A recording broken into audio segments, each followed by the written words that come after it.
Sebelum kita lanjut, jangan lupa like, comment, subscribe, dan nyalakan notifikasinya agar tidak ketinggalan info terbaru lainnya. Semoga bermanfaat.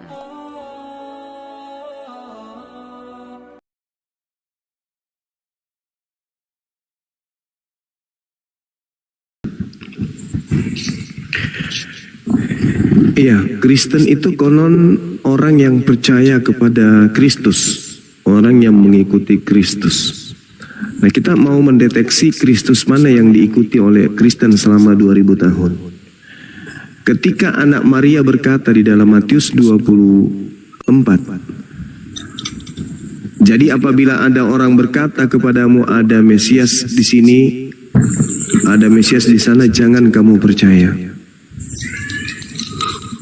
Pertanyaan saya, kenapa ketika Paulus mengaku bertemu dengan Kristus di padang gurun, kenapa justru Anda percaya? Padahal nasihatnya jangan percaya. Silakan. Oke. Halo. Ya, silakan Bang, silakan. Ini pernyataan atau saya menjawab yang Abang tanyakan, kenapa Anda percaya dengan Rasul Paulus? Kira-kira begitu pertanyaannya, Bang? Iya, betul. Ya. Percaya dengan Rasul Paulus bukan berarti Rasul Paulus dituhankan, ya. Percaya terhadap ajarannya, di mana dalam surat-suratnya mungkin Abang sudah baca semuanya di mulai kisah para rasul sampai ke Ibrani, Bang, ya. Ada Galatia, Efesus, dan di Roma termasuk. Nah, ini adalah kesaksian tentang Rasul Paulus, bagaimana dia ditangkap oleh Allah ketika dia mau membunuh orang-orang pengikut Yesus ke kota Damsyik, Bang. Dan di padang gurun yang Abang sampaikan tadi betul, rebahlah dia, lalu ditanyakan, kenapakah engkau membunuh? Tahukah kamu siapakah yang engkau bunuh? Lalu dia tanya, siapakah engkau sesungguhnya? Nah, di situ kesaksian Paulus sebenarnya bagaimana, karena Rasul Paulus ini orang Yahudi, bangsa Romawi yang memang ini, Bang, dia yang taat terhadap hukum Taurat. Pokoknya hukum Taurat itu kalau tidak menyembah Allah mereka, orang Yahudi ya, tidak menyembah Allah mereka, maka orang-orang tersebut akan dibunuh. Karena itu hukum mereka, hukum Taurat. Di hukum Taurat juga disampaikan seperti begitu, Bang.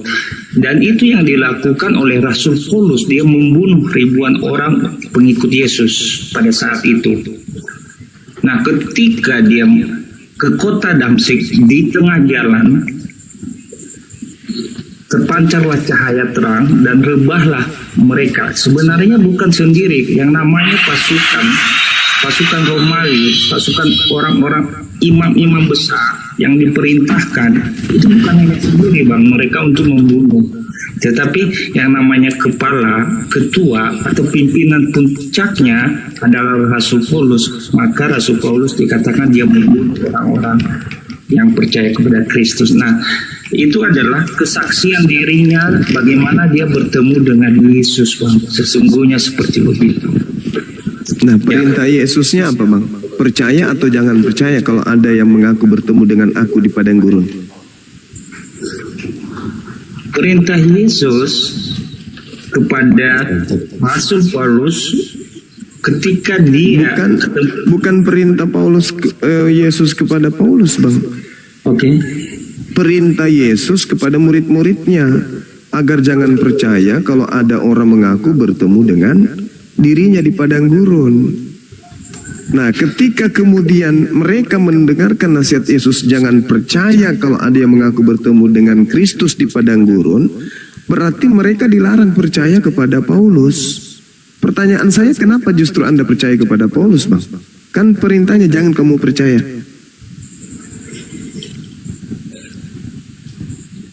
Percaya kepada Paulus, Bang. Percaya kepada Paulus itu sesuai dengan yang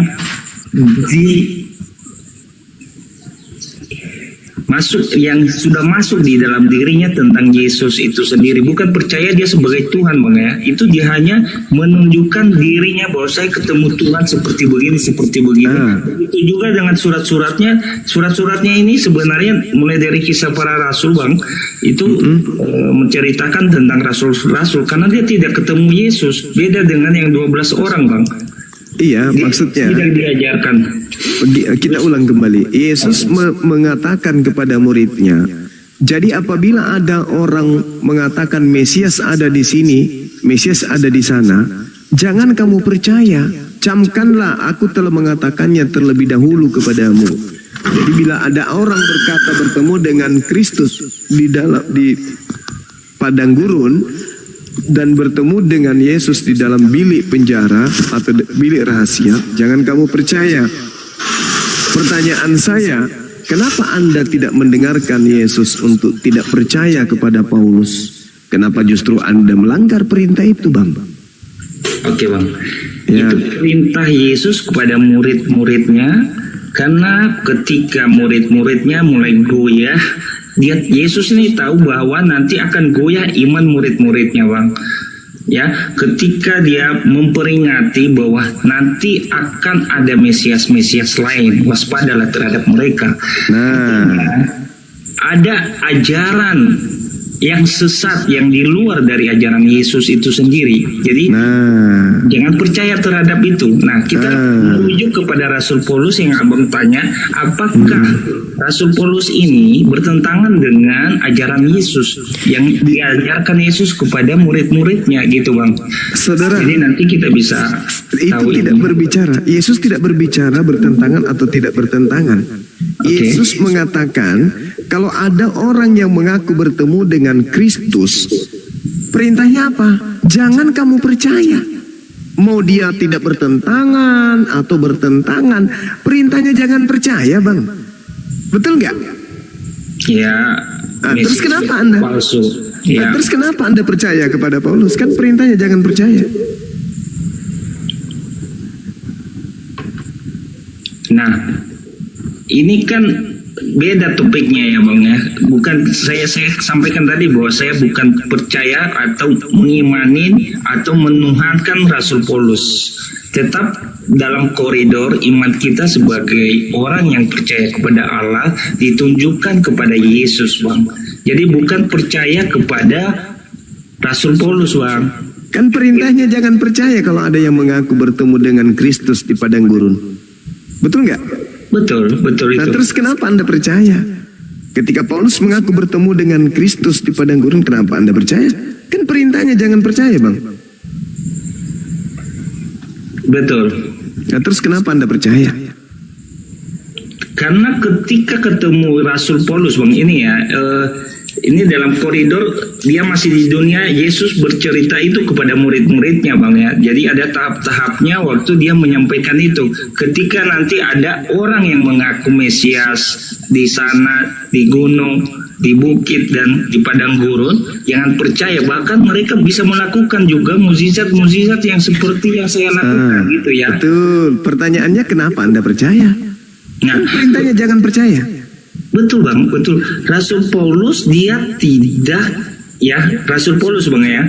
Rasul Paulus dia tidak menyatakan dirinya sebagai Mesias, Bang. Dia hanya mengaku bertemu, mengaku melihat, mengaku Mesias ada di padang gurun. Bukan mengaku Kristus. Apabila ada orang berkata Mesias ada di sini, Mesias ada di sana, jangan kamu percaya. Paulus mengatakan ada Mesias di padang gurun. Perintah Yesus jangan percaya. Pertanyaan saya, kenapa Anda percaya? Sehingga Anda menjadi Kristen. Kenapa Anda percaya, Bang? Nah, harus kita merujuk karena ini Bang Zuma pasti sudah memahami lebih banyak di kisah para rasul tentunya tentang bagaimana bertemunya Rasul Paulus ini dengan Yesus. Bukan ketemu secara, kita harus tahu Bang, dia bukan ketemu secara fisik, hanya bercahaya loh Bang, karena Yesus perintahnya itu bukan di situ Bang. Dia maaf, bukan saya mau menggurui, tapi saya meluruskan. Bukan masalah bertemu atau gimana. Yesus berkata di data nomor 23, pada waktu itu jika orang berkata kepadamu, lihat Mesias ada di sini atau Mesias ada di sana, jangan kamu percaya. Dia mau bertemu dalam bentuk cahaya, dalam bentuk keju, dalam bentuk daging, dalam bentuk kulkas, itu tidak masalah. Yang dipermasalahkan di sini adalah kalau ada orang berkata Mesias ada di sini, Mesias ada di sana, jangan kamu percaya. Nah, pertanyaan saya, kenapa justru Anda percaya?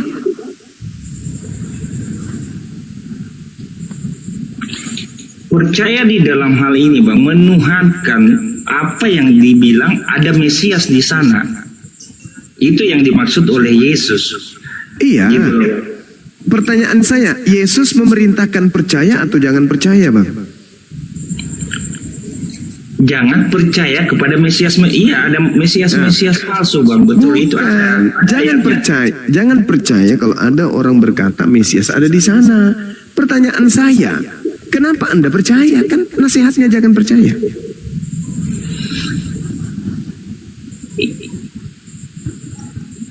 Iya, betul itu, Bang. Ya percaya kalau ada yang mengatakan ada Mesias di sini, tetapi sampai sekarang tidak ada yang mengatakan bahwa Mesias ada di sini, ada di sana, tidak ada Nah, sampai Paulus, sekarang. yang ditemui Paulus siapa, Bang? Kucing. Ditemuin Paulus itu adalah berupa cahaya, Bang. Iya, Bukan itu berupa pribadi. cahaya. Yang berupa cahaya itu siapa, Bang? Bom atau Mesias? Yesus sendiri, karena dia berarti Mesias. Betul. Mesias. Nah, pertanyaannya, Yesus memerintahkan percaya atau jangan percaya? Kepada siapa, Bang? Ya, kepada muridnya. Kalau ada yang mengaku Mesias di sana, Mesias di sini, ada Mesias di sana, jangan kamu percaya.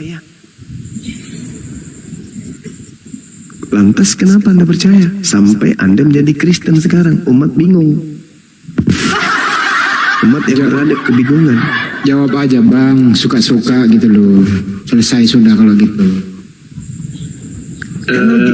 Kan konsekuensinya gini ya, Bangku. Kalau percaya, kalian akan sesat. Itu konsekuensinya itu. Nah, karena Anda percaya, berarti sekarang ini posisi Anda lagi tersesat nih. Dan dalam keadaan tersesat, Anda beragama Kristen. Berarti kesimpulannya, agama Kristen adalah agama sesat. Kan perintahnya jangan percaya. Kalau orang percaya kepada Paulus, dia akan jadi Kristen. Kalau orang jadi Kristen, berarti dia dalam keadaan tersesat. Dengan kata lain, orang-orang Kristen adalah orang-orang yang tersesat. Kok bisa kayak gitu? Kan nasihat Yesus. Apa nasihat Yesus? Jangan kamu percaya, supaya kamu jangan disesatkan. Kalau kamu percaya, maka kamu disesatkan. Nah, karena saudara percaya berarti saudara disesatkan. Agama sekarang Anda Kristen. Berarti agama Kristen itu adalah kumpulan orang-orang yang disesatkan oleh Kristus palsu. Coba Anda renungkan, Bang. Coba Anda renungkan. Nasihat Yesus jangan percaya. Sederhana kan? Jadi mau Paulus mau dia siapapun, kalau mengaku bertemu dengan Mesias, kata Yesus, jangan percaya. Itu pegang. Pegang itu, Bang. Karena di dalam Yohanes 3 nomor 16, begitu besar kasih karunia Tuhan, begitu besar kasih Tuhan akan dunia ini, sehingga dia mengaruniakan anaknya yang tunggal. Barang siapa yang percaya, dia akan hidup dan dia akan memperoleh hidup yang kekal. Barang siapa yang percaya, dia akan memperoleh hidup yang kekal. Barang siapa yang tidak percaya, maka dia akan binasa. Nah, ketika Yesus mengatakan, apabila ada orang berkata ada Mesias di sini, ada Mesias di sini, jangan kamu percaya. Kenapa justru Anda percaya? Berarti Anda tidak menjadikan Yesus itu sebagai pedoman dalam beragama. Karena Yesus mengatakan jangan percaya. Tapi kok Anda malah membantahnya? Oh tidak Yesus, aku percaya.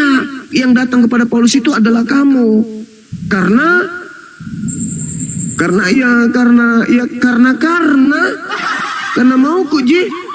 mauku saya erok-erokku. Seakan-akan kamu itu menantang Yesus, kawan. Yesus mengatakan, apabila ada yang berkata kepadamu Mesias di sini, Mesias, jangan kamu percaya. Nah, Anda tiba-tiba datang, oh nggak bisa begitu Yesus, harus ada pengecualian dong. Kalau yang datang kepada Paulus, yang ngajarin kita disko, yang ngajarin kita salto, yang ngajarin kita bernyanyi, yang ngajarin kita makan semua makanan, binatang, itu kamu. Selain daripada itu bukan kamu dong. Kalau yang Paulus itu kamu dong. Kalau yang lain bukan. Nah, apakah ada dalilnya kayak gitu? Enggak. Pokoknya siapapun yang mengaku bertemu dengan Mesias, mengaku bertemu dengan Kristus, jangan kamu percaya. Sebab sama seperti kilat memancarkan cahayanya dari timur sampai ke barat, demikianlah nanti kalau yang datang itu adalah aku. Jadi kalau cuma sekedar omon-omon, aku bertemu dengan Yesus pada saat aku sholat tahajud loh. Aku bertemu Yesus pada saat aku umroh loh. Aku bertemu Yesus pada saat aku sujud dalam sholat loh. Apa kata Yesus sendiri? Jangan kamu percaya. Makanya 100%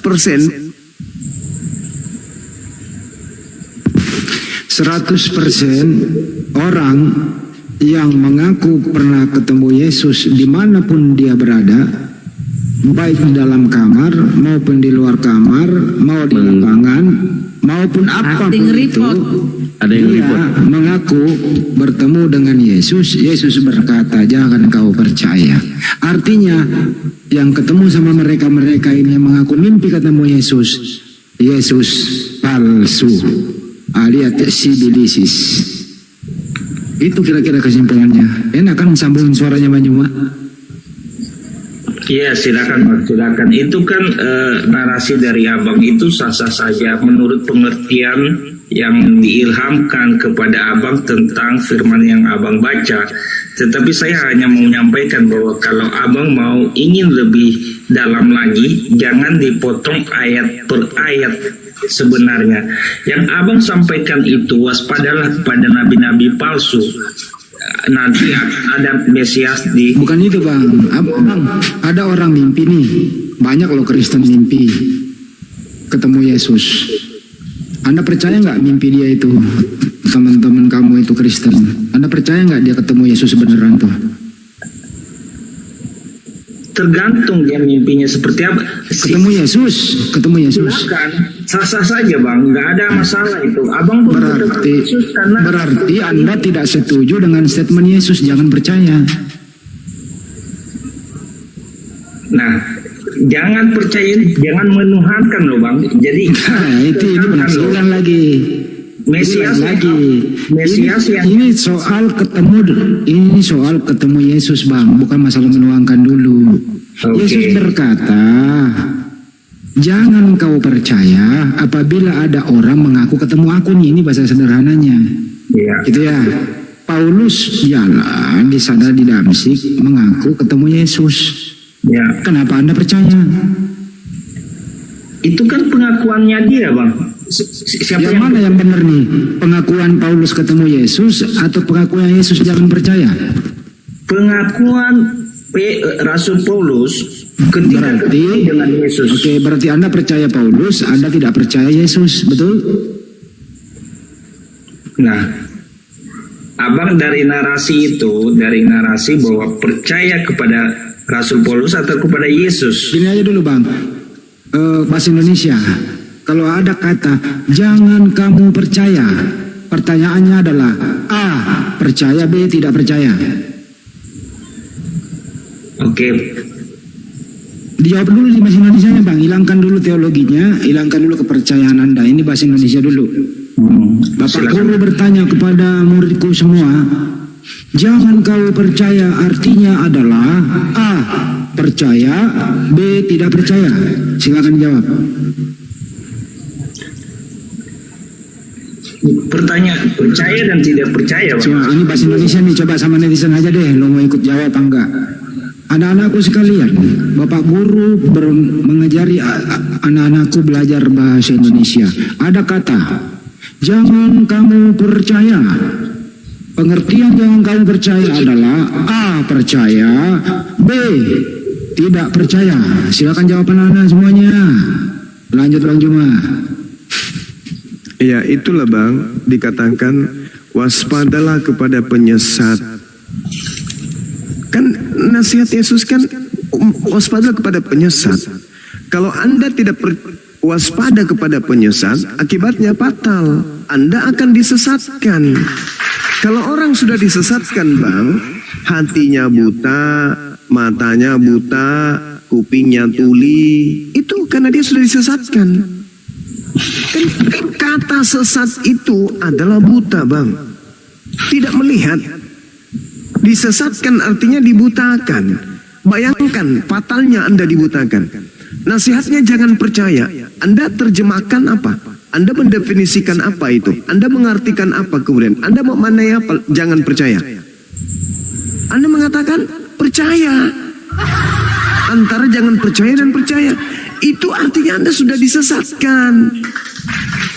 Makanya Al-Quran mengatakan apa? Ulaika hum syarrul bariyah.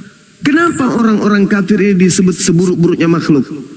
Karena mereka punya akal, tapi otaknya, akalnya dikebiri oleh kesesatan yang dianutnya sendiri.